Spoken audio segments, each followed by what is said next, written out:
Hello, Canada. Welcome to Montreal for the latest round of the Precision Racing League Indy Pro 2000 Series. It's round 4, and we do head to Circuit Gilles Villeneuve for today's action right here on the Global Sim Racing channel. My name is Ryan Jones. Alongside me in the booth is Oshin. Behind the scenes, Joe Peak, using cameras brought to us by Dougie Beard. This track plays out very much like a street circuit because, well, half of it is a street circuit. Why don't we take a closer look at it with our GSRC track guide.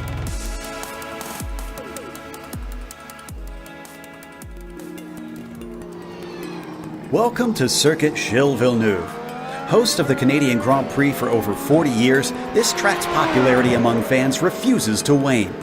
Although it has gone through a few alterations in its history, the nature of its layout has remained pretty much the same. That nature, of course, is that its 14 turns are mostly chicanes, split up by long straights to add up to a 2.7-mile street course-like canyon of a track. These 4.3 kilometers are mainly made up of actual streets on the man-made Ile Notre Dame, though portions are specifically built for the racetrack. But whether or not fans consider it a true street course, the close barriers that line the majority of the track don't care what you think. Places like the exit of Turn 4 and Turn 9 frequently collect the greedy. But these pale in infamy to the notorious Wall of Champions. Named for its penchant to collect F1 World Champions, the corner itself is called Quebec. Regardless, it's a finicky and tight chicane with a critical corner exit, so drivers are tempted into edging the car as close as they dare to the concrete. Despite the numerous heavy braking zones, passing can be difficult at times for certain types of cars. Often, attrition or cut course penalties play a bigger part in who finishes where. While sports cars and NASCAR have both made stops here, this place is mainly known for its history with Formula One. Named after what is easily Canada's most popular driver in the International Open Wheel Series, this semi-temporary circuit looks like it's actually here to stay for a long, long time.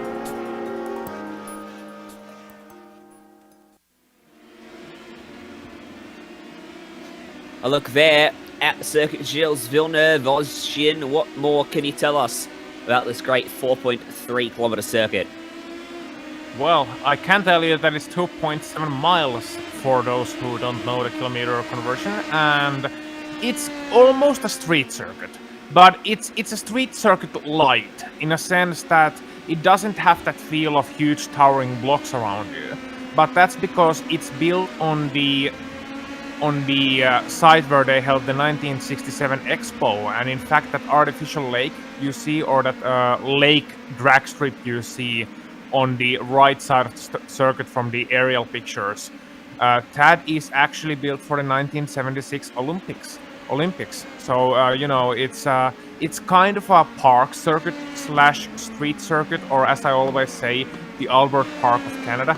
It's a great circuit for racing, I think. It produces great racing for its long back straight, and great opportunities for side-by-side battles and crossovers and so on. But it's also a very dangerous circuit. And as typical with street circuits, you have to make sure to stay out of the walls, which is really obvious when you put it like that, which is really like a no-brainer, like no duh, stay off the walls. But it's more difficult than it sounds. And making as few mistakes as possible while keeping the pace consistent and keeping good rhythm will be of great value here today, Ryan. Most certainly will be. What about that Wall of Champions? How many people are gonna get a piece of it today, if anyone? And as always, today's race is brought to you by SIMMSA. Simulation Motorsports Affinity provides many consulting services, from completely customizing simulators to managing teams, individual drivers, and complete events. They're working hard to bring organizations, companies, manufacturers, teams, and drivers together at one place to support and promote sim racing internationally. They're also bridging virtual and real motorsports by providing a network between these two, involving sim racers, real drivers, teams, managers, engineers, and of course motorsport fans alike. You can find out more about how you can get involved at simmsa.net. And do you want to get your company involved with the Global Sim Racing channel? Well, with over 1 million impressions each month, it is a great opportunity to get your brand seen by a wide, broad, and diverse audience. Head to the link in the description to find out more. Let's take a look at our championship then. After 3 rounds, this is how those driver standings look. Greg Seitz has a 7-point margin back to Nicholas Delp. It's 8 points back to Edie, 11 to Mark McDonald, and 28 to Liam Quinn. It is a very tight top 4, although Greg Seitz is looking ominously quick in practice. How do the team standings look there, Oshin? Well, they look quite interesting. It's Rust Racing Iron just 7 points ahead of their sister team, Rust Racing Steel. Then we got 23 back from the lead to Team Talent 3 wide. Then it's RSR Esport 4th and Lavoie Motorsport 5th. 47 points behind the leaders. But nothing still decided and everything open for the grabs for the Team Championship glory. Race details tell us about this. It's the same as we come to expect. We know and love. This is a great format. But for those new, what we got ahead of us? Oh yes, if you're new here, well, you're in for a treat. 45 minutes of open wheel racing here at Montreal. Round 4 out of 10, so not even halfway through, but starting to get settled in. Open setups with these cars means you can fiddle with them a little bit, you can adjust with them a little bit, you wanna adjust them a little bit for these high curves. Drive through at 11 incidents, disqualification at 20 incidents. Don't wanna be too rough, but that's not gonna be an issue today really. And bonus points, one of them is already shared here early on from the pole position. Then another one for fastest lap and one more for 3 incidents or less. So being swift, being clean, those things, they are all rewarded here at PRL Indy 2000 Pro Elite Series. Open setups means slightly varying fuel levels, but of course, you're going to need to make a pit stop before that fuel runs out. So let's introduce you to a new face in the booth today, DJ Clark, our in-race pit reporter. Talk to us, what can we expect from these drivers in terms of their pit strategy today? Thanks, Ryan. We're going to be looking at about an 18-lap fuel window for these guys to hit. It's going to be a one-stop race, and that 18 laps should get them through on those 2 stints. They're going to lose about 34 to 35 seconds pit stop delta overall. Tires aren't going to play that much of an issue. Circuit Gilles Villeneuve is a relatively non-abrasive track. Anybody who chooses to put on a new set of boots on their pit stop, they may lose about a second in the pits with not a whole lot of time game on track, so we could see some varying strategy on whether or not guys decide to put on those tires. Thanks for that, DJ. Let's cast our eyes now to the qualifying table. Greg Seitz has almost half a second in hand over David Soroa there in second. Here's Andrew Wood. He currently finds himself back in 17th place on timing sheets with a 1:32.148. His latest lap was a 1:35, so that will not be an improvement. In fact, if that was his first lap, he would have only dropped 1 spot, despite it being 3 seconds off the pace.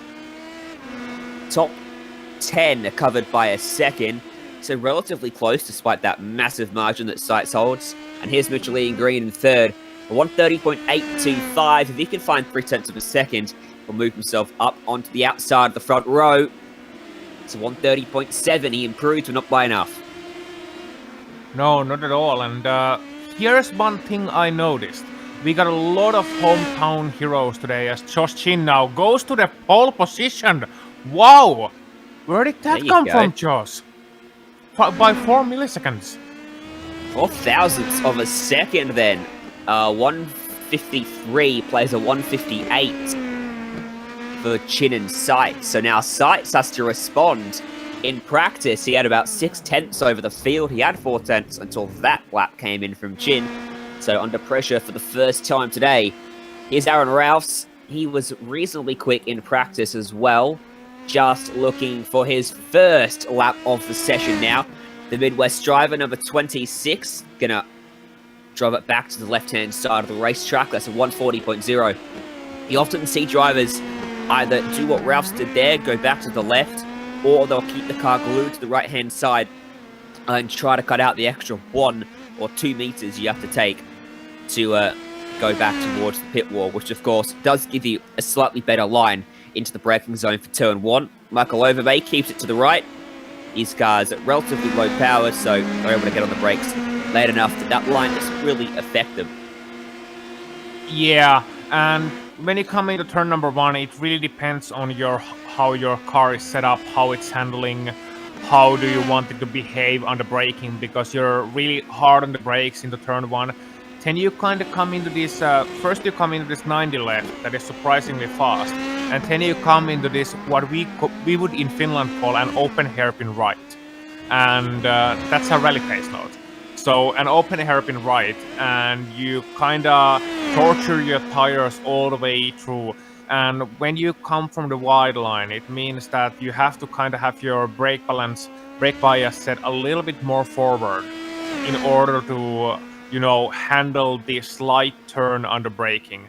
And once you come in a straight line, you can maybe brake in a little bit later with a little bit more rear brake bias, and the car will still hold out under you.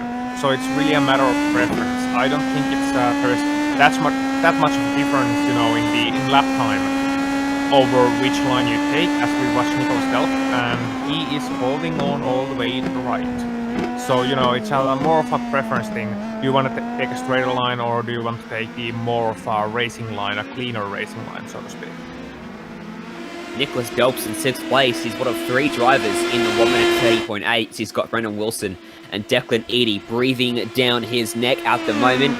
Now casts our eyes back to 40th, and we find Andreas Ike looking at his time. It's a 1 minute 31.281, so half a second puts him well inside the top 10. Can the Scandinavian get there?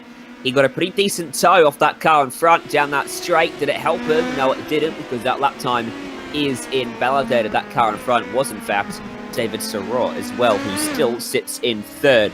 So Ike is in a good spot now to find an improvement, as long as Sorot doesn't make a mistake on this lap. Here's Joshua Chin. Can he go faster even still?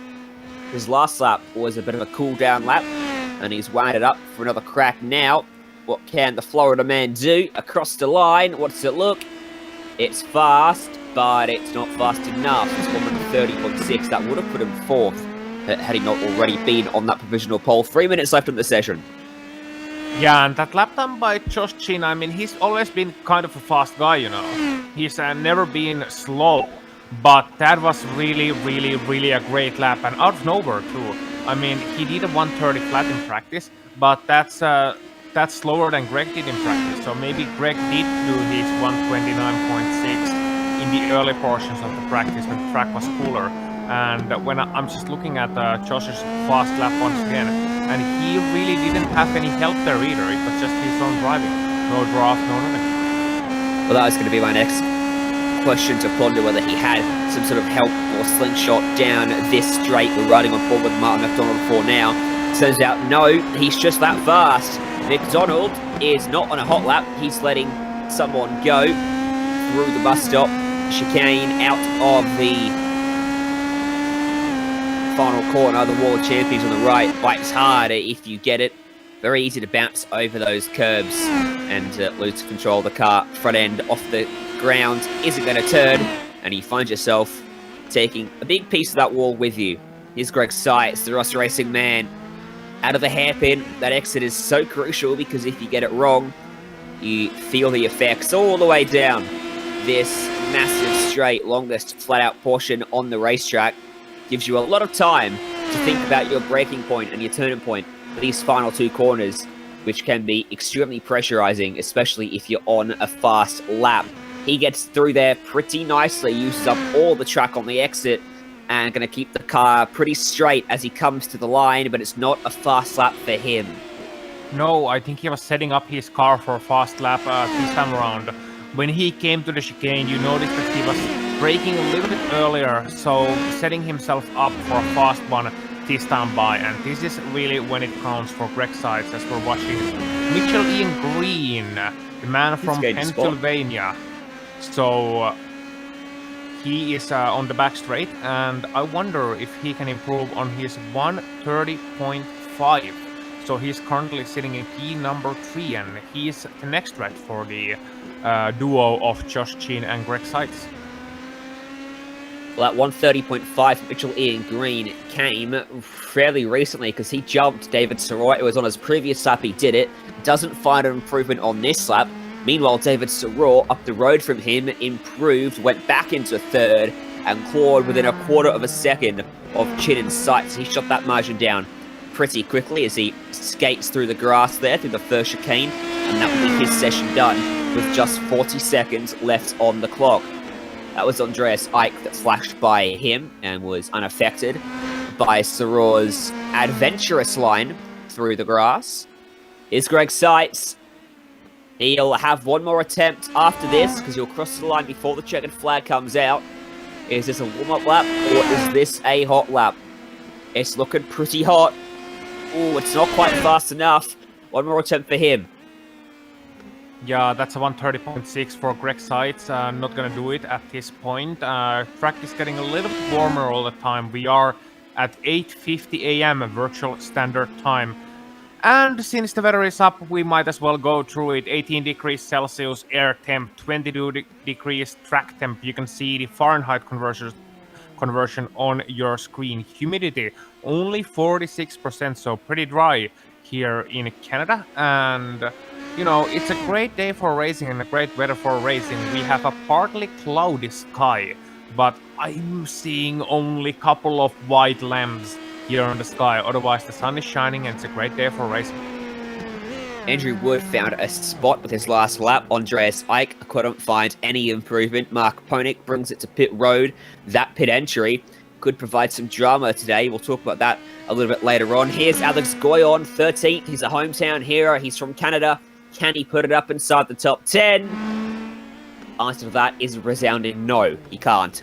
And No. Greg Seitz, well, can he find last gasp improvement and get himself back on that pole? Will be probably the last driver to set a time out of the chicane. He's at full noise, up through the gears. Look at the bottom right for the lap time. It's looking close, but it's not quite close enough. A 1 minute 30.284. He's a 10th outside of the pole time. A for effort. So that's Austin Espedy from New England. Can he improve? Answer is he can improve just a little bit. And I think that's it. We are pretty much through our qualifying runners here. Ryan, I'm not seeing anybody on the track anymore, and that means we have a starting grid for our event.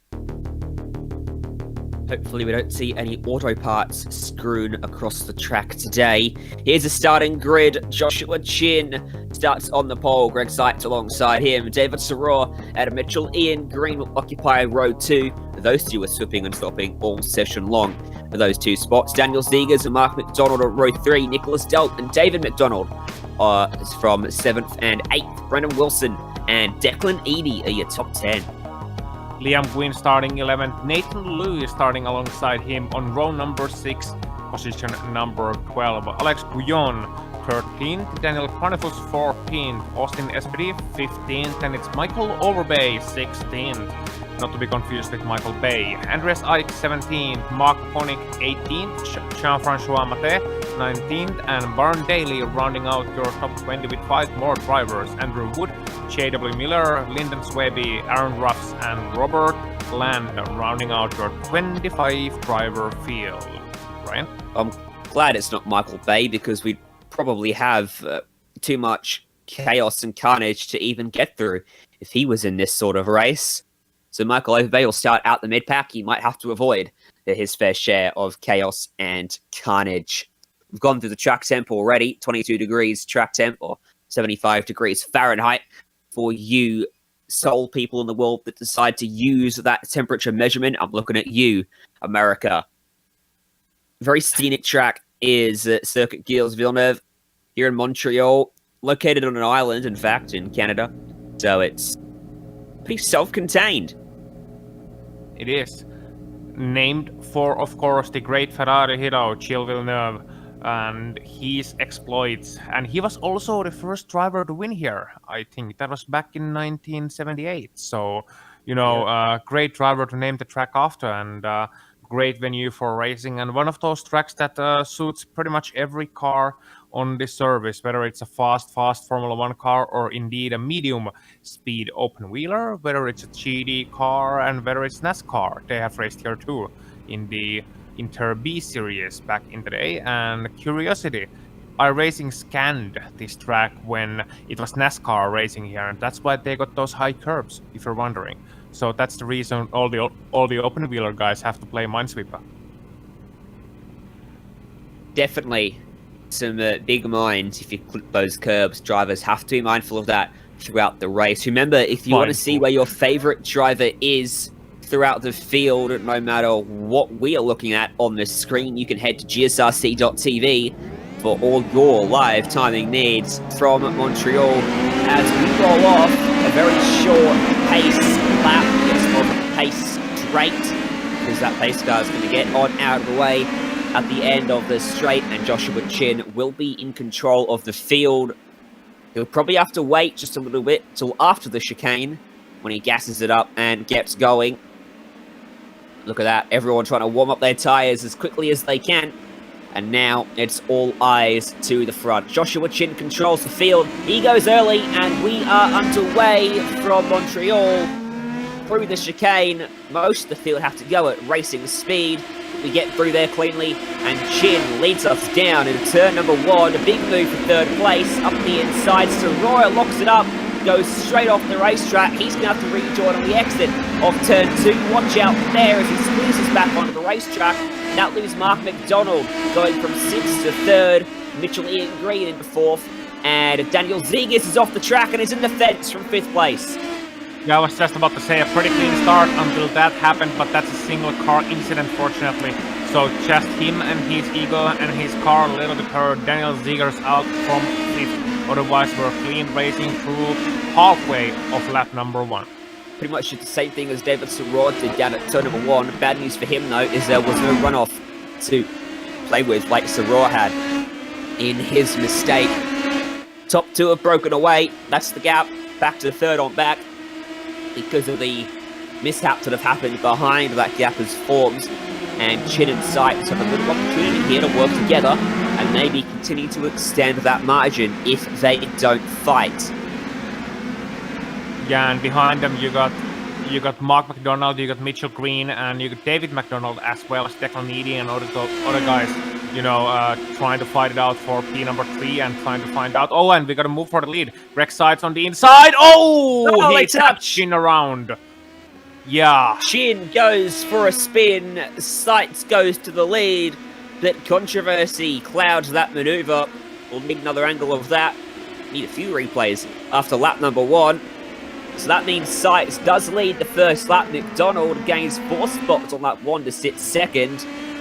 Mitchell Ian Green, David McDonald, Declan Eady has gained 5 spots. He sits in 5th, and he's just ahead of his teammate Brendan Wilson, the RSR Esports drivers.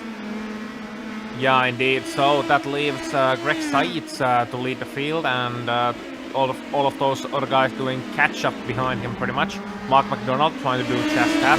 Mitchell Ian Green trying to follow him through. David McDonald as well as Declan Eady. So P number 2 looks very interesting right now. Mitchell Ian Green looking to the outside here on this little bit of a straight, and Ken nothing doing there, just leaving Mark McDonald to do it all by himself. So if these guys can draft each other and work together, they can maybe find a little bit of a benefit to that back straight, but really it's not a drafting track very much, not like Indy we saw last week.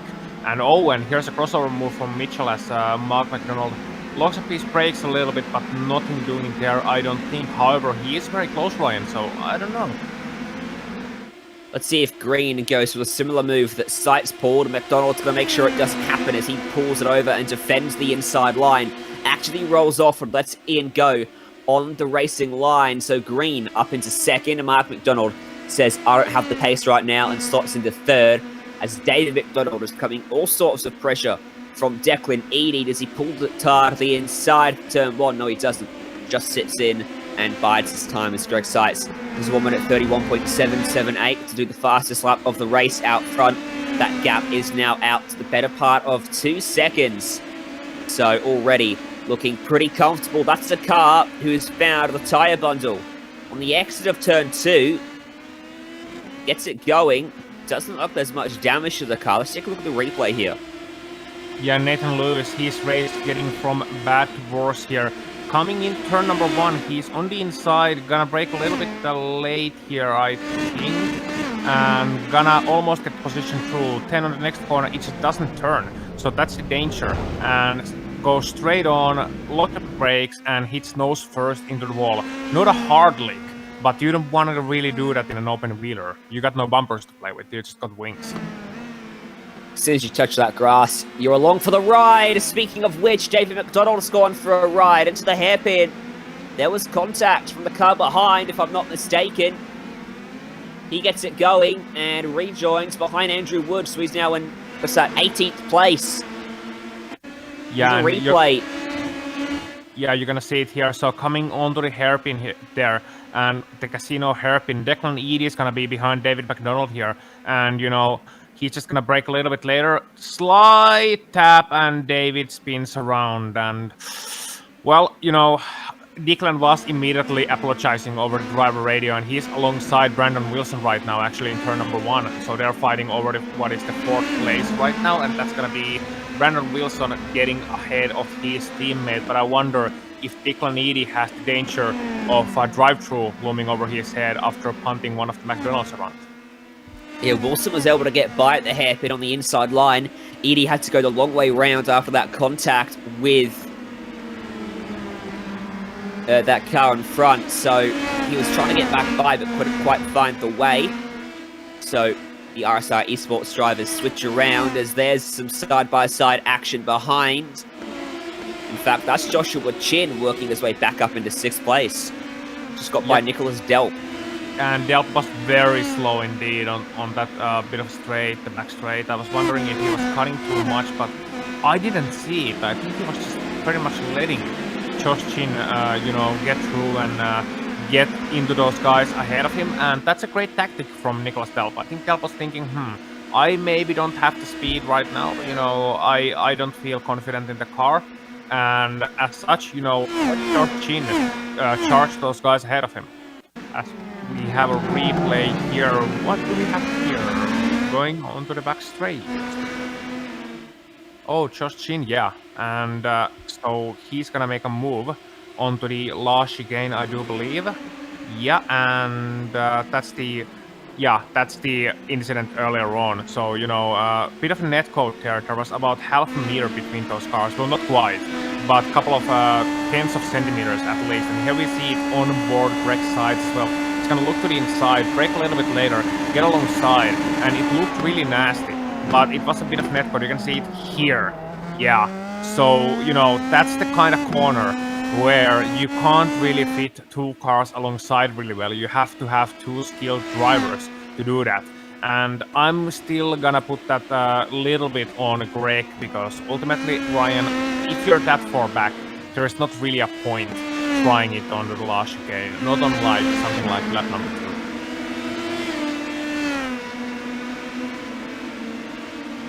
Been plenty of drama early on in this one, and it's leaving a field that is quickly depleting as Declan Eady has got back by Brendan Wilson, and he's going to want to skip away. I hope Wilson plays a bit of a rear gunner role, because Joshua Chin is on a charge. He's probably a little bit hot under the collar after that mistake from Greg Seitz cost him the lead of the race, and now he's looking to the inside, but Wilson's going to cover him.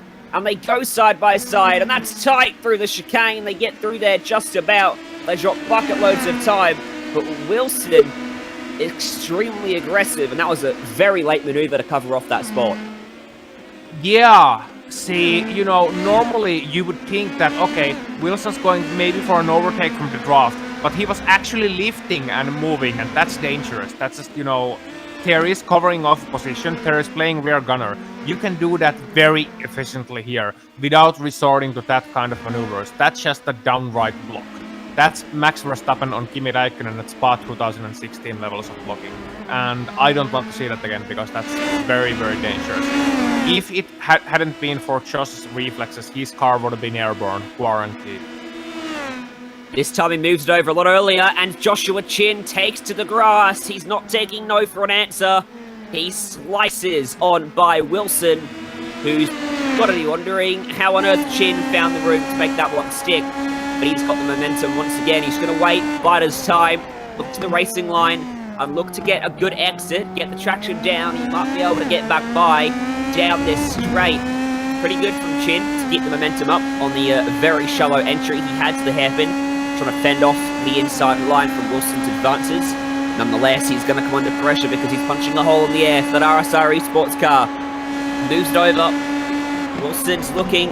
He can't find. Has Chin actually grabbed the grass there? Was very lucky to escape that.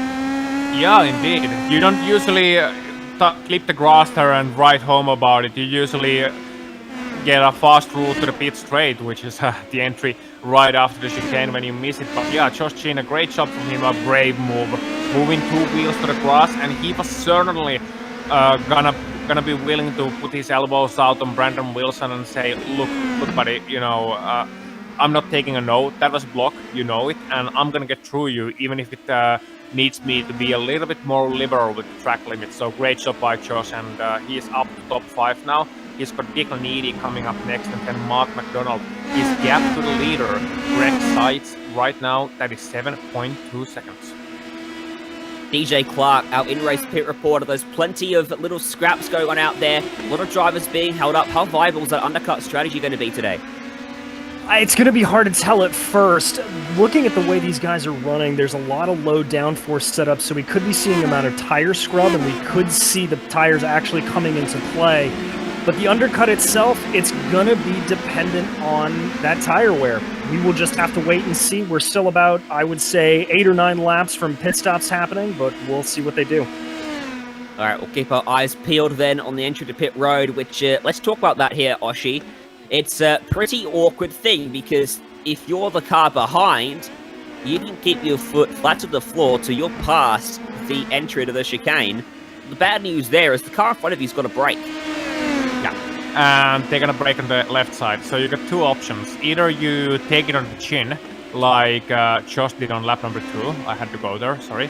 And or you do a really cheeky move, which I see sometimes, which is passing a car on the inside and, you know, just going basically flat out as the other guy's braking and going just under his nose, or their nose indeed, to the pit lane.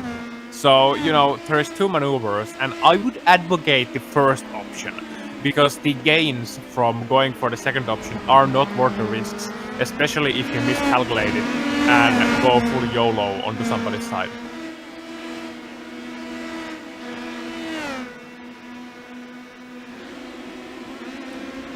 "33 minutes left in this one, so we're 12 minutes into this race, about a quarter of the way through. And Greg Seitz holds a 3.2 second margin over Mitchell Ian Green in second, so Seitz is looking comfortable.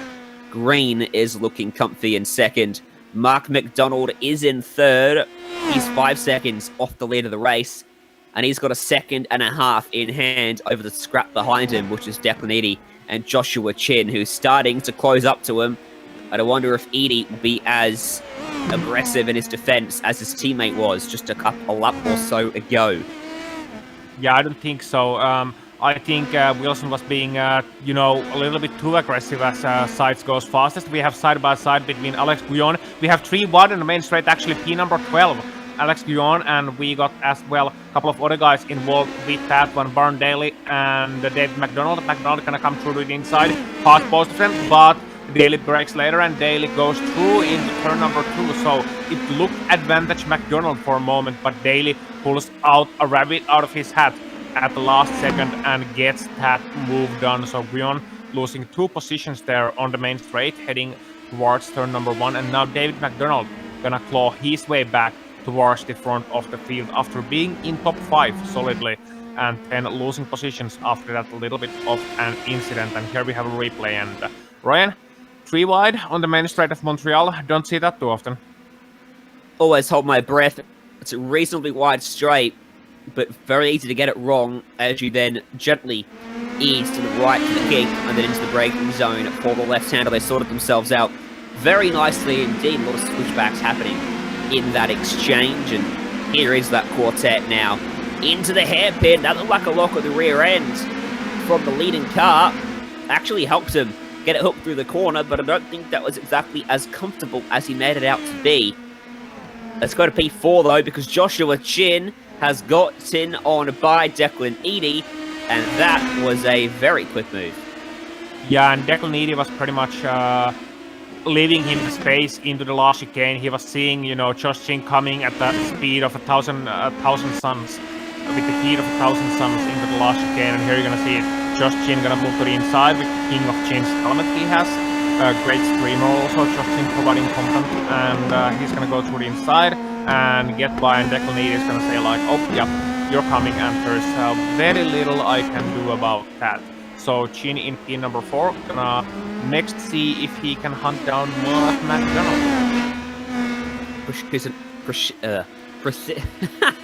Wow. Precision. Yeah, wow. Okay, I can't say that word apparently. Hey, you're learning from me. Yeah. Precision move from the Precision Sim Engineering car. And at now the Precision Racing League. he has his sights set on Mark McDonald, and I dare say this may be a relatively easy move as well. The bad news is he is 6.2 seconds away from the race leader, which means he'll have to put in some blistering lap times to get close to sights. He's lapping about the same pace, but well, that's not going to be fast enough, unfortunately. So he is still probably going to be a little bit short on the end of where he could have been, but a good recovery it will be if he can get by McDonald here, back onto the podium, and then the next 3 seconds up the road to green in second.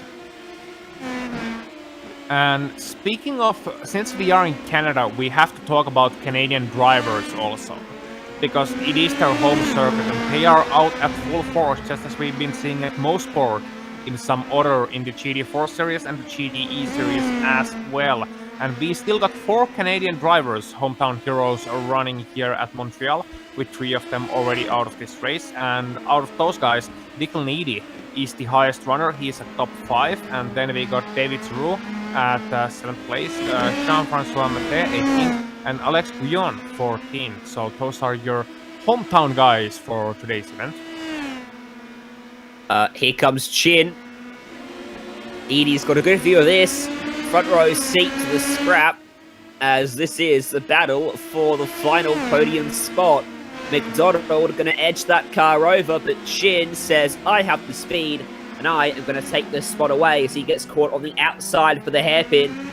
He should get a good exit, but for now, McDonald fends him off. He'll have to drive this car down the inside of the racetrack if he wants any chance of defending into this final chicane. That's exactly what he's going to do, but not enough as Chin again, 2 tires in the grass, makes the pass on the inside into the braking zone. Big contact and a big crash for Mark McDonald as he goes firing off into the pit entrance road.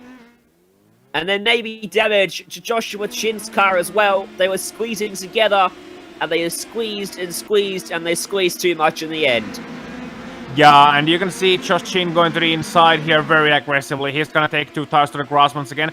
Entitled to do that here, yep, mostly within the white lines. And then gonna come into the corner, Mark McDonald, Josh Chin, and just coming a little bit too far together. And Josh Chin, he just moved over to the left far too much and gonna send Mark McDonald into the fence.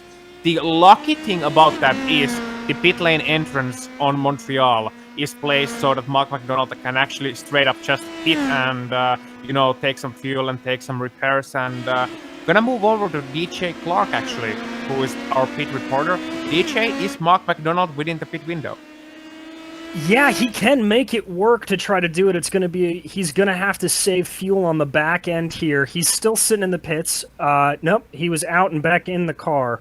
So it is to be determined how much damage he took, but he can make it work on one stop here. Thank you, DJ. And Ryan, well, we got a battle for P number 5. We do. By the way, Joshua Chin's escaped and he's got pace in third. No damage to his car that we can see. So very lucky man at the moment. He has had a rough race so far. There's a look from David Soror. Ended up getting into the back end of Brendan Wilson there. He couldn't make the pass in the grass like Chin Wilson. could as... Wow, Wilson across the curb. Soror squeezes by him. between that car and the fence. And that, ladies and gentlemen, is how not to take the final chicane at Montreal. No, he screwed up He's the last... beached it too. Yeah. He's beached it on the curb. So, screwed up the last chicane and didn't even go to the Wall of Champions. Brandon Wilson here defended the inside, as he's entitled to do. Much cleaner of defense this time around. Gonna brake a little bit too late here. Lose the back end here. Gonna go over the curve and gonna spin around. And Seru, I want his on board after this one because that was really close. And here we are going to that on-board view right now. And Ryan, well, this is gonna be one of those rear-end clenching moments for our driver here, David Seru. This was one in itself, as you almost gave him a touch. In fact, I reckon he did. Wilson just lost the rear. He tipped it in with too much speed. That's what threw him over the curb there in the end. Did a good job to wrestle it away from the wall. Unfortunately, those rear tyres ended up in the air as the car rolled backwards onto the turtle curb on the inside of that final corner. He was not able to get it going as a result, and he has had to take a tow back to pit lane. So that elevates Soror up into P5. 4 seconds away from Declan Edie. Wilson had really fallen away from Edie in recent laps. Yeah, indeed, and top 5 right now, looking pretty solid here. Josh Chin continues his charge. He's 1/10 slower than Greg Sides last time by, but he's catching up to Mitchell Green, so he's gonna be potentially at least second in this event, and they got Mark McDonald actually ahead of him right now, who has returned to the track. So Mark McDonald not in a point scoring position, or at least not in a top 3 position. 1 lap back here, gonna let Josh Chin through nice and easy, no hard feelings from the earlier incident here. But yeah, McDonald, great to see him back, and great display of his character as well. Coming back to the track despite losing the podium position, potential podium position, and just gonna, finish the race. And that's what every racer ultimately wants to do.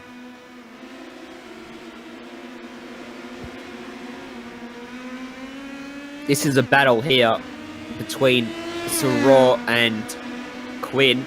After that little scare, he's come into the clutches now of Liam Quinn, who's in pretty much the optimal window behind him to get a handy slipstream and subsequent slingshot down into the chicane. Didn't quite get the hairpin right, and that's cost him a crucial car length or 2 as we ride on board.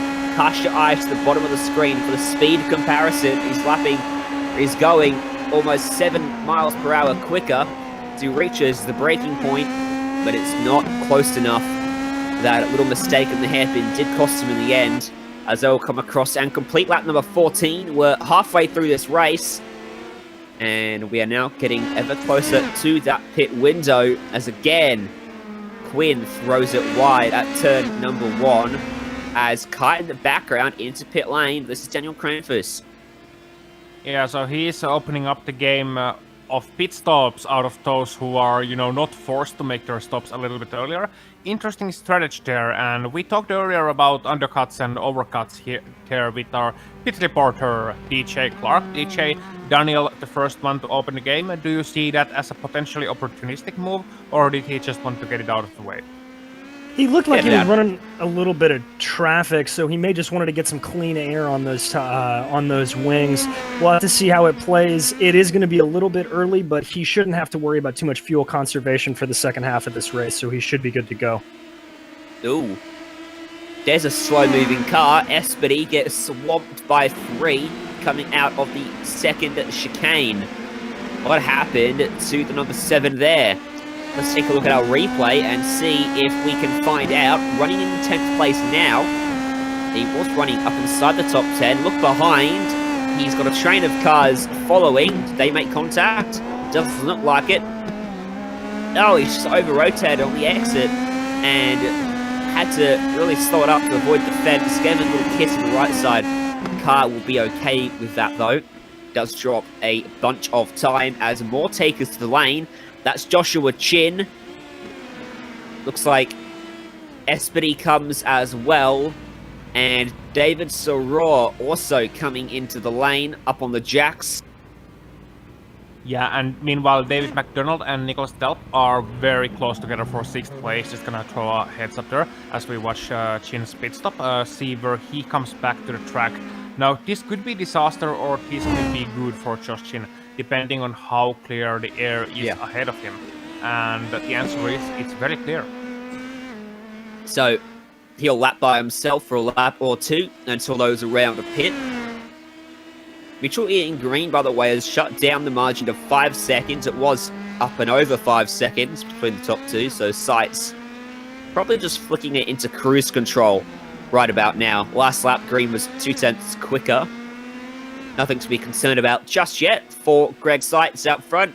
He is still comfortably in control of this race. That P6 battle is pretty tight, though. In the background, coming out of the hairpin, Nicholas Delp with David McDonald and Byron Daly all over his rear end. Yeah, and those guys potentially gonna take it to the pit lane soon. Byron Daly is in a position where he could do that, as we talked about the importance of battles earlier on. Oh, it's gonna be David McDonald instead going to the lane.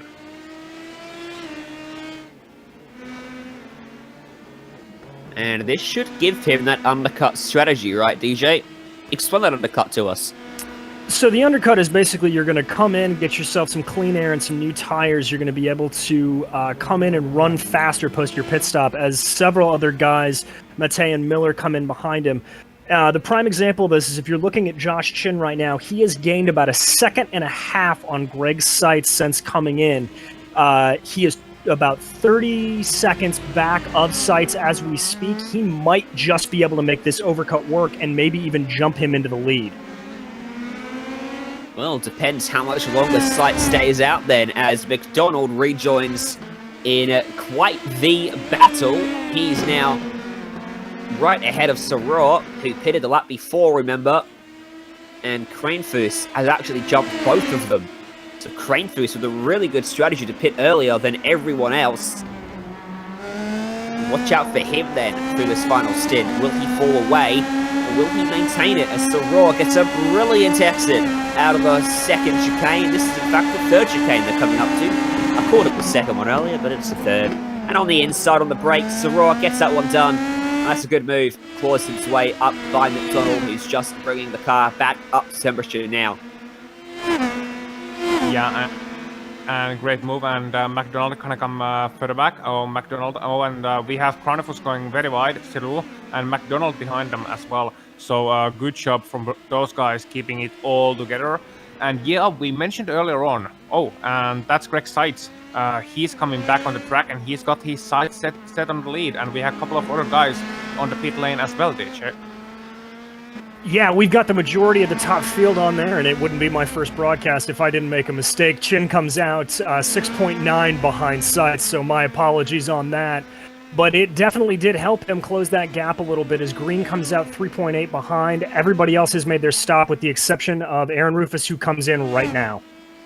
Well, you're doing a great job so far for your first broadcast, DJ, and you were right. He had the potential to claw in even closer with these open wheel cars, but so far it looks like we still got Greg in the race lead. We got Mitchell and Green second place, and Josh Chin P number 3. So Ryan, status quo as is so far, but I'm looking at Mitchell and I'm seeing him make a couple of mistakes that potentially is gonna still put his second place in jeopardy here. How about this for 6, just behind Nicholas Delp? David Soror is going to go by Cranefoos. This is an almighty scrap. They've all really closed up and condensed through the pit stop cycle to make it a 5-way scrap for just outside the top 5. As there's another move in the background. That's McDonald up the inside of Daly onto the brakes. The biggest stop almost off the track. And he executes that one perfectly. Espedy just off the back of these guys as well. There in 11th, so this is pretty much 6th through 11th, all in a train. Yeah, that was a very good execution into the last hairpin. I think the French peasants will be jealous, but nothing more about that one. Cranefoos ahead of them is in a little bit of trouble, maybe, because he's taking clean line through the last chicane. Watching him earlier on, he was going a little bit wide on some of those corners, so potentially struggling at the later portion of this race. Delp leading the back, Saru second, then Chronifus, McDonald, and Barn Daly, as well as Austin SPT. So all of those guys involved in that scrap, and well, great battles in Montreal. They are always bound here. We always see cars bunching up together, some taking less risks and some taking more risks here. With 16 minutes to go, 6th place is at stake. So it's not some 15th place. No offense to someone in the 15th place. No offense to Wood there, but it's not some lower position. It's a 6th place, and those are prime positions in terms of the championship. Well, if Delp's car is geared towards the top end speed, it could be quite difficult for anyone to get by him. Part of the reason why we're seeing this battle close up, because if he's fast on the straights, that's where 90% of the overtakes are coming here today. So really puts the pressure on the chasing cars to be fast through the corners and brave on the brakes as we look backwards and take a close eye here as to how much the gap closes down between Soror and so this is McDonald and Cranfus. Cranfus, his car looks pretty good at the end of the straights. Didn't lose that much at all. He was getting a slip machine himself though, and he slips out of that final corner. Yeah, and Cranfus behind him making a mistake at the last chicane and gonna have to let David McDonald through there. So McDonald elevating himself to 8th and Cranfus dropping to 9th, and Daly gonna follow him further back as well, but that's gonna allow Delp and Saru to settle it between the two Canadian drivers, and of course settle the 2nd place among the Maple Leafs here, even though we are in town of the Hats. Of course, Montreal Canadiens is the hometown team here. Hopefully NHL hockey returning soon. That's the 2nd time I thought about it on GSRC broadcast this week, but I'm really looking forward to it. Anyway, Delp and Saru, which one of these is your favorite, Ryan? I am not going to answer that question because I'm a firm believer in the commentator's curse. So, oh yes, I'm going to leave that one hanging in the air as Soroya edges closer and closer, but he doesn't get there. So Nicholas Delp really following him through that hairpin and was keeping the momentum up very well. Down this straight, he's about 3 car lengths behind him. Little shut right down. Don't think he's close enough on this lap to make the move, although he might make me eat my words, because here he comes, charging to the inside. Delp tried to cover, he couldn't do it, and Soror on the brakes is going to take away P6 with a great move down the back straight in towards the final chicane. And now David McDonald is looking to make it go from bad to worse for Delp because he's closing in as well. He has to look to the outside. If he can keep the car there, he's got the inside run for turn 2, and that's exactly what he gets. The exit, he makes that one stick, and Delp going to lose 2 spots in about 3 corners.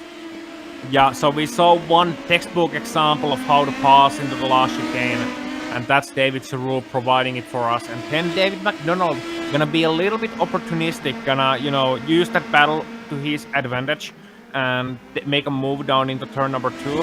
And he was slipping a lot on the X2. You saw him correcting not once, not twice, but actually 3 times. Just putting the power down and making good use of the new Indy Pro 2000 PM18. Of course, the differences to the old Pro Mazda / Star Mazda that was serving this service very well for a decade, really, is that this car has a differential, a locking differential. So, you can put your power down a little bit easier, as we see Delp making a bit of a mistake and Cranfus getting through on the final hairpin. Delp's been kicked out of his rhythm now. He's lost 3 spots in the space of a lap, and he's looking to turn his fortunes around as he draws alongside Cranfus down the straight, but wrong side of the track to make this one stick. Has to lift off, has to be careful because Espedy's right there. In fact, Espedy had to check up to avoid getting into the back of him, and that is going to allow Byron Daly to pick up his spot. He had lost this one, and they almost come together as they come through the kink. They keep it clean, and Daly gets himself back inside the top 10 after dropping out of it for a moment. Just under 12 minutes left in this race, so just about 8 or 9 laps to go. Indeed, and no need to go through it because we got such a great battle here. between these guys, but I'm just gonna mention it out of your pictures. Mitchell Ian Green and Josh Chin getting closer and closer on the second place, just over 1 second between them. And last time by their lap times, Mitchell did a 1:31.1 and Josh Chin a 1:30.6. And if you would like to follow their lap times more and focus on that battle of the timing, then head over to gsrc.tv, and there you will find a live timing and scoring for your enjoyment. It's a shame, actually, looking at the lap times, because Joshua Chin is absolutely storming at the moment. He is consistently blitzing sights when it comes to the lap times, but he is 6 seconds back. He won't get there unless Sights makes some sort of mistake, and I've got to say, Green is doing a good job as this run continues to keep the margin at around that 4.7 second area after it opens pretty quickly and ballooned earlier on in the race. Starting to separate into a couple different battles now. This one for P6. Saror and McDonald have broken away, and then Cranfus has got Delp, Daly, and Espedy stacked up behind him, and that means that this is a battle for P8. Cranfus is currently occupying 2 seconds away from McDonald up the road. On board with Daly, the Carolina driver. Through the flat-out right-hander. Some cars you've got to lift, but in these cars it is almost a non-corner. Yes, there's a lot of steering input to go through, but you never even think about having to lift through there until you reach the braking zone. Down into another one of the short straights. There's a lot of these straights around this sort of length where they're not quite long enough for the slip to take effect. And then out of the third chicane, I should say, and then into the hairpin, this corner, probably the most crucial on the track. Yeah, it's a hairpin. I mean, it's a nondescript hairpin, but it's so crucial because that is where you get the exit to the long back straight. And in that back straight, if you mess up the hairpin, then you're gonna be just sitting duck, and there's very little you can do beyond just sitting there and watching as cars zoom by. Cranfus, Delp, and Daly, all of those guys involved in the battle. SPT potentially as well. Doesn't have the pace to join it quite yet. Oh, and Cranfus makes a mistake on the final 10 and gonna look to the inside, just getting a little bit loose. Delp gonna getting closer, heading towards turn number 1. Nothing doing turn, not quite close enough, but Cranfus gonna go wide once again, braking as late as he can, and that's probably not the right plan right now. That's not the first time Cranfus has lit the rears up coming out of that corner. Does seem to be struggling with the traction, certainly out of the final chicane. Wow, I've just looked at the gap between the top three. Mitchell and Green's taken about 7/10 of a second out of it, and Chin has taken 1.5 seconds. If he can get by Green quick enough, I do wonder, maybe he can get towards Sights and start to challenge. Here is the battle for P2 then. There's 4/10 of a second between these two drivers. The key here is they can't afford to battle each other. No, not at all. I think Mitchell knows the situation, but I wonder, they are teammates with Greg Sights, so, it could be a situation of, well, I'm gonna protect my teammate a little bit and make sure Josh Chin cannot get any closer, and that's one part of the game. You have to also play the team game properly. And, Josh Chin here on the third place right now, gonna look for the second, gonna get past Mitchell and Green as soon as possible in his dreams, but the reality might be more difficult than that. 1:30.4 once again last time by. Mitchell Green 1:30.9, Greg Sights 1:31.1. So hand over fist.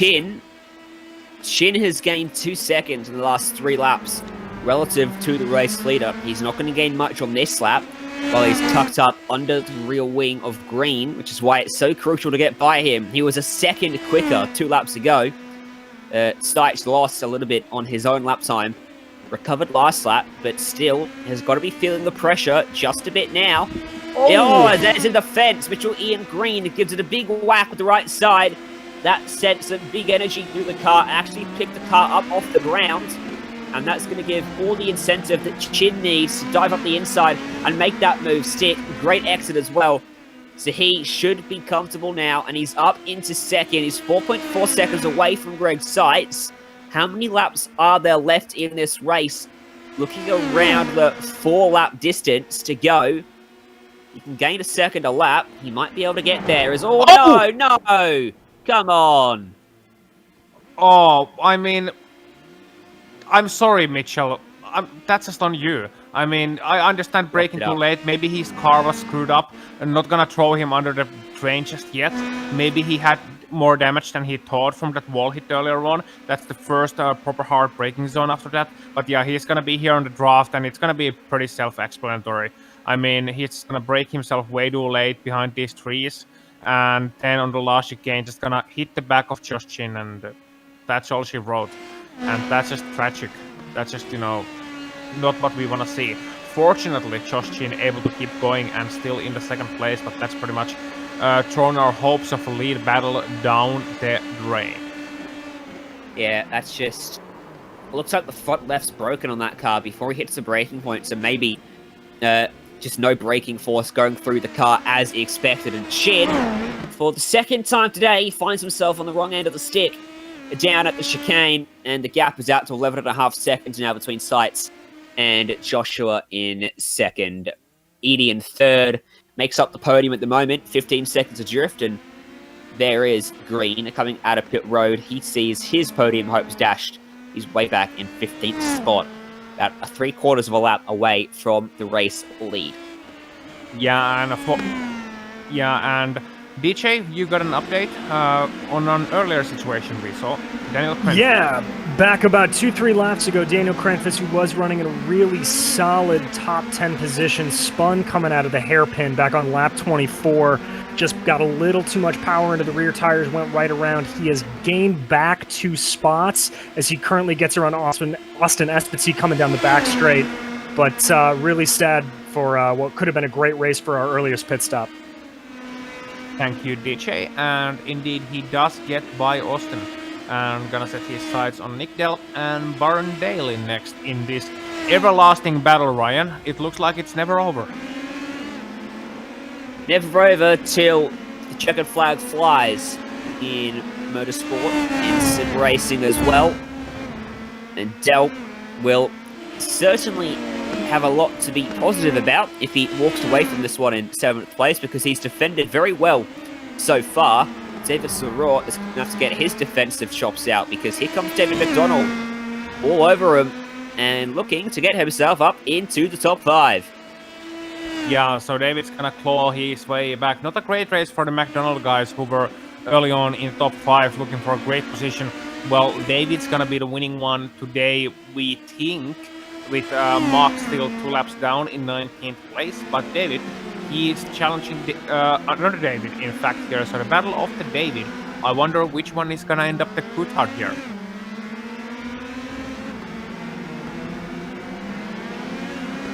You can see up the road there's a 2-car battle as well. That's Liam Quinn just getting by Michael Overbay. So Overbay will be right in front of these guys in a moment as well, which could play a part in this one, as McDonald shows the nose, trying to play the mental game there and get into the mind of Soror, make him double check his braking point, maybe miss it. He didn't. He got through that nicely, but McDonald is looking pretty dangerous right now. Yeah, he's dangerous, so dangerous behind him, and gonna fill Giroux's mirrors with that orange nose of the Rust Racing car. So David's gonna look for his opportunity in these last dying laps of this event.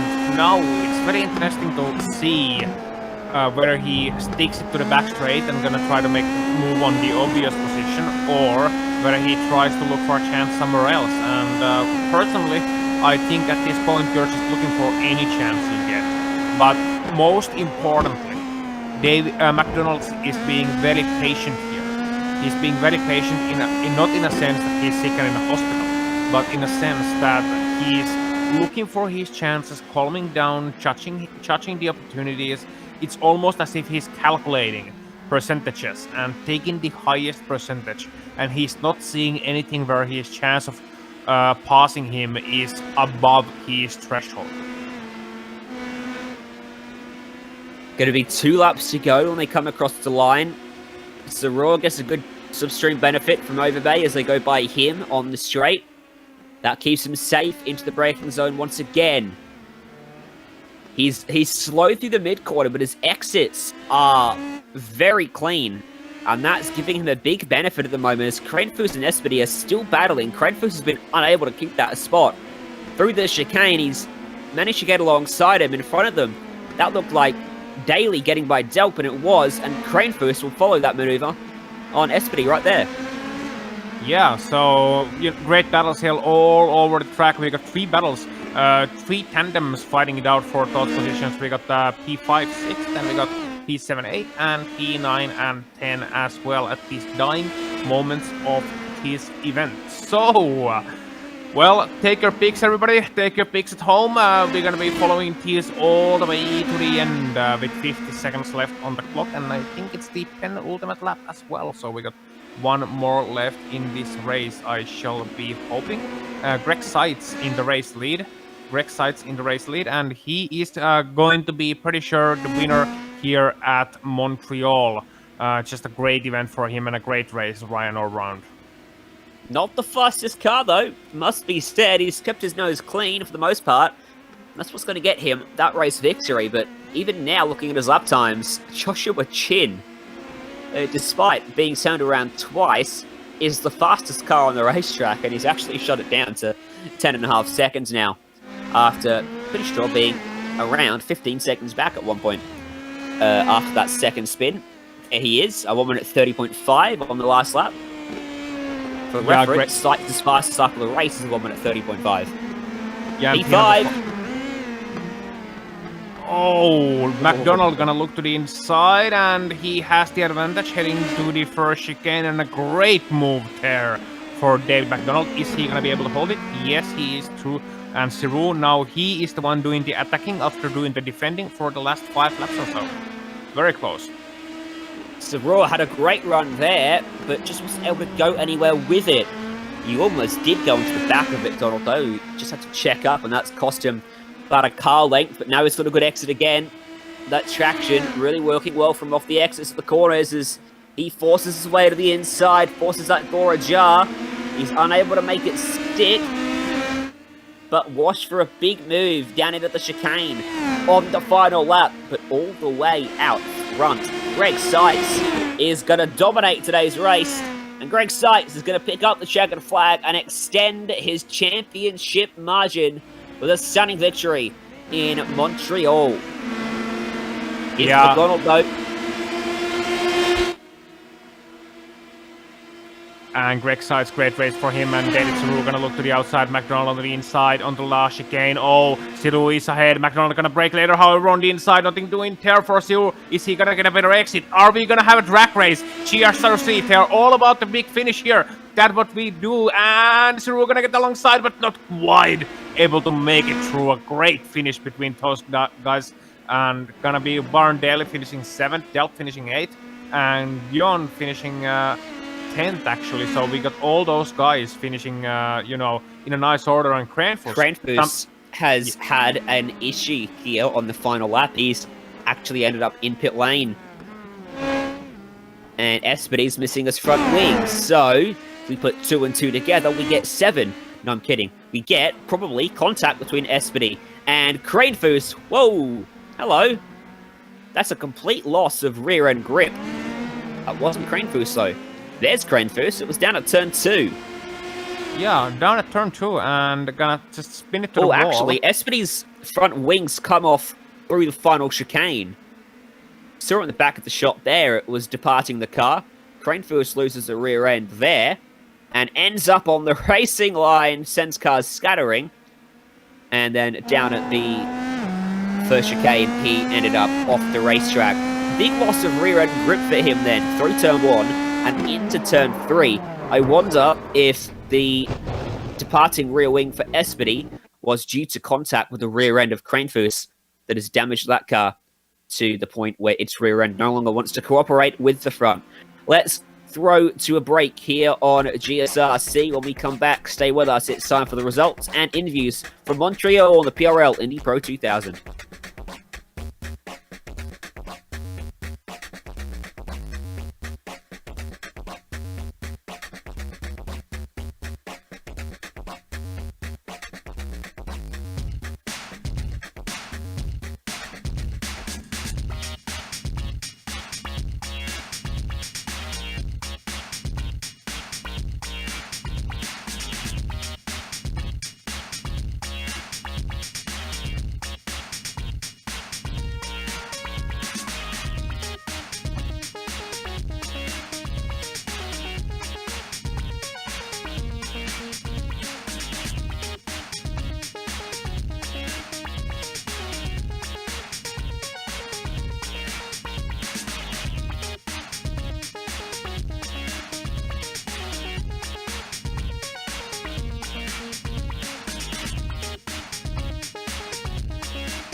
Welcome back to GSRC, where you can get your name on our broadcast and be part of over 1 million impressions each and every month. Just head to the link in the description to see how you can get involved with our broadcasts.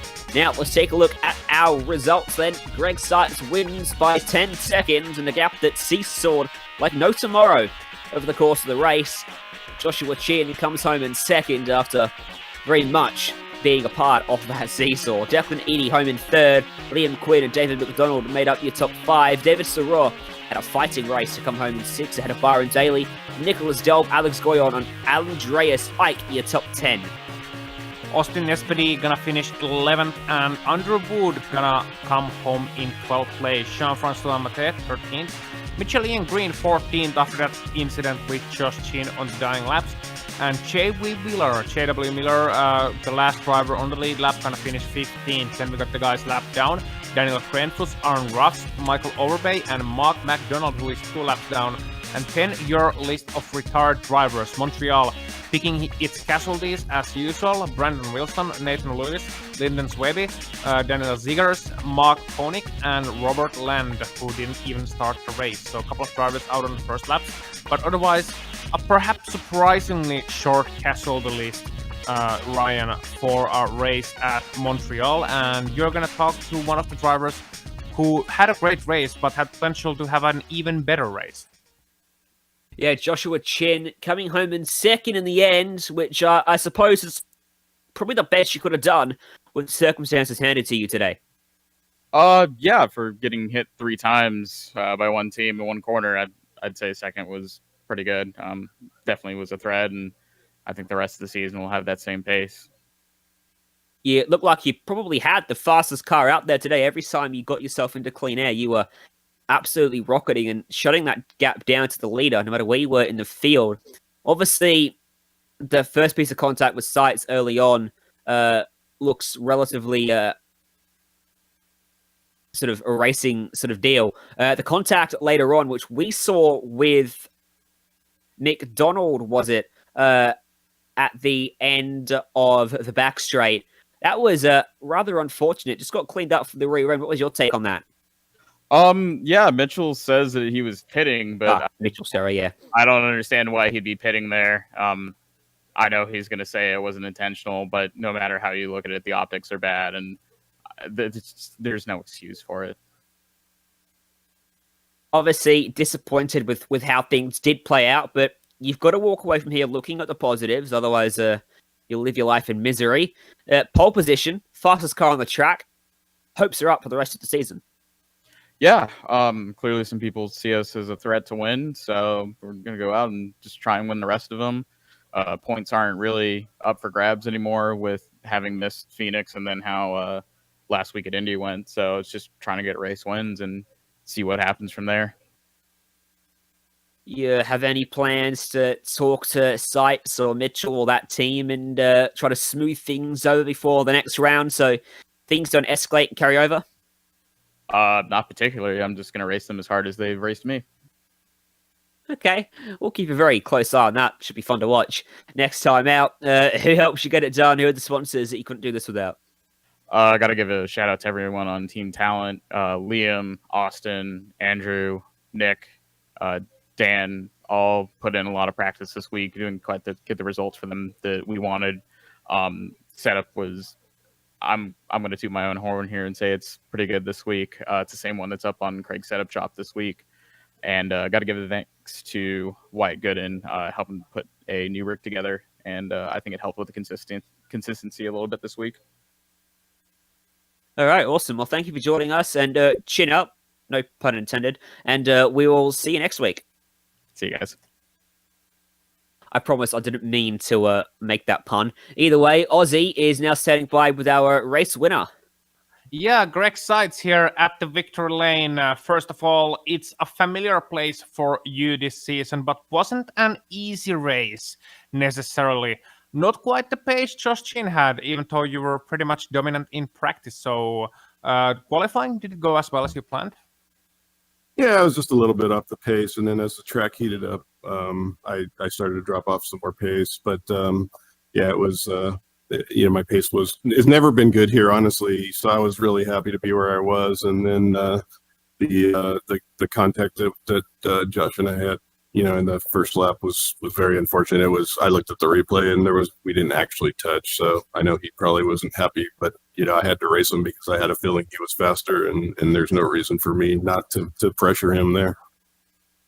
Yeah, I was just going to ask you about that. So Josh mentioned not being happy with the contact, probably understandable, and with the contacts he had in this race. And well, since you were in that P1 and you had Josh fall back at the early portion of the race, Josh coming back to the field, was there communication between you and your teammate Mitchell Green about Josh coming back and potentially trying to defend that second position a little bit harder than usual? No, we didn't really talk. The only thing that I heard Mitch say was, that he screwed up when I guess he was going into the pits. I don't know why he ended up pitting there. I'm assuming that something had happened before that, but no, we didn't really. There was no intent to pressure him or anything there. There was literally no communication between me and Mitch until Mitch, essentially made his mistake. Okay, well, glad we got that one cleared. Both sides of the story, always important. So Montreal ending up better than you perhaps anticipated, since you mentioned it's not one of your greatest circuits. How about next week? We got Sebring. Are you continuing your championship charge with another victory down at Florida? I'm hoping for that. I think I do a little bit better there, so hopefully it'll be a better track for me than Montreal, which, like I said, traditionally has been a really terrible track. So I consider myself fortunate to come away with the victory here. But hopefully I'll be a little bit stronger there in Sebring. Well, Greg, that was really great, and I don't really have any more questions for you. So who gets it done for you? Who brought you this race victory here at Circuit Gilles Villeneuve? I want to thank you guys first, and then PRL and the sponsors too for running the league. It's a great league and a lot of fun and a lot of competitive racing. And then, as usual, my team, Rust Racing, the guys work hard, practice together, and so yeah, I'm really happy with our practice sessions over the year. They've been basically really good, and I think everybody's improved because of it. So yeah, it's really fun. But yeah, it is. I do want to apologize to Josh for what happened on the track. It was unfortunate, especially with Mitch there. Great sportsmanship there from Greg's side, and thank you, Greg, and good luck next week. And next, we're going to move to Ryan Jones, who is going to be interviewing our hometown hero and our final podium driver, Ryan. Yeah, Declan home in third place. Good race for you today. A lot of battles out there. How was that for you? Well, it certainly kept things interesting when I wasn't checking my mirrors and trying to defend into the Wall of Champions. It was nice having to manage the pace. Near the end of the first stint, the tires kind of started to die off a little bit, so managing that was definitely keeping things interesting. You mentioned the tires dying off at the end of the first stint. Did that affect how you went about things in the second half of your race? Well, I came out of the pits with at least a 5-second gap on either side of me, so it was really just trying to, keep it within the white lines and keep it pointed the right direction. The tires definitely were kind of nagging at me, though. Near the end, I had a little bit of a moment in turn 2. I'm not sure if you guys caught it. But yeah, it definitely was a factor. But I think, Greg and Josh both kind of had the run of the field today. So I don't think a tire management strategy really would have changed that. Yeah, those two definitely seem like the cars to beat. Obviously, you and your team have a big presence in this series. So what do you have to do differently to close that gap up to them and challenge them next time out? I think more, team practice. Like, obviously, Brandon, Owen, and I have all been practicing separately, but I think more of putting up a hosted session just for us and practicing all together, bouncing ideas around, reviewing laps, stuff like that. I'm sure that's what those guys are doing, so we just kind of got to get to their level, I guess. I know we have the pace for it. Certainly a podium, though, is nothing bad and a good result for you. Keeps your championship pretty much in the frame still. We still got over half the season still to run. What's your goal for the championship coming the end of the season? Well, that's a great question. obviously, I'm sitting in third right now, holding on to that against the likes of Greg or Josh and the Rust Racing guys, all those guys, holding on to at least a top 5, if not a top 3. It's definitely a achievable goal for me. All right. Well, we'll keep an eye and see how that pans out. Hopefully, you can find the pace to challenge those guys next time out. Who are the sponsors that help you get this done? Well, besides PRL, obviously the guys that put that on the show, you guys, as well as ButtKicker, Formula Hypersoft News on Instagram is our media partner. Abruzzi Simulator Racewear hooked us up with some nice gloves and boots. G Performance, making sure we've all got the right gear. And Rosso SimRacing for their team gear. So, thanks for the broadcast, guys. And that's it. Hey, well, thank you for joining us, and hopefully we talk to you again next week. Good luck. Thank you. So that'll wrap us up for today. Another great addition to the PRL Indy Pro 2000 series. We'll be back at the same time next week, right here on the iRacing Esports Network. Thank you to SIMMSA for their continued support of the series, and of course the organizer, Precision Racing League, for making not only this but all of the leagues possible, as they get hosted here on the Global Sim Racing channel. Who our broadcasts are only possible thanks to the companies that provide all the software and hardware for us, and June Londe, who as well provides all of our music. See the screen on how you can get a hold of any of them. And thank you to the team with me today. Joe, behind the scenes, Aussie, alongside me, and DJ Clark, pit reporting like a pro as well in his first broadcast. If you want to find out more about GSRC, you can find it over at globalsimracingchannel.com, or check out our social media on Twitter at GSR Channel, Facebook at Global Sim Racing Channel, and Instagram at GSRC_Ram. Make sure to hit subscribe to us on YouTube so that you don't miss a moment here on GSRC. Upcoming races are listed there on your screen, so check them out, mark them down in your calendar. But from all of us here in the booth, thank you for joining us, and until next time, it's race clean, race hard, and we'll see you on the track.